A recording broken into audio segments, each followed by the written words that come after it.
Well, first, tell us what your reaction was, Bill, when you heard the news last night. First of all, it's great to be with you, Katie. Great to see you again. Uh, Thank you. my first reaction was I was stunned. I was stunned by it. I shouldn't have been, I guess, given the way things were moving. But it seemed insanely abrupt to me.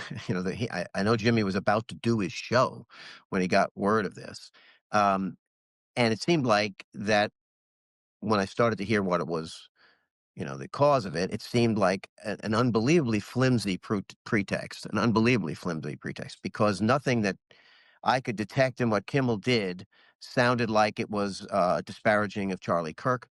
I knew he had done, as you read, the condolence message, and I think he was just expressing his, feeling. And by the way, this was Monday. Remember, not the day that they released the information about the suspect.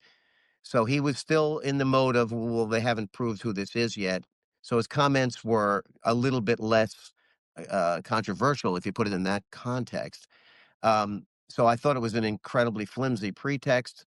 And given my basic knowledge of the guy, the commissioner, uh, Brendan Carr, who I think is, a complete Trump agent, let's say, I was not surprised by that, but I thought that the idea that ABC would react the way they did and say, "We're suspending him indefinitely," that was stunning. That really was stunning, and I thought, not an act of much courage or strength, and, as the next day today unfolded, that did turn to sadness. I was, thinking about how I'm sad for the country. I think this is a terrible development, an undeniably um, un-American development, in my opinion, that you can find someone who's basically your hitman and go after someone and use the power of the government, the power of the FCC, the power of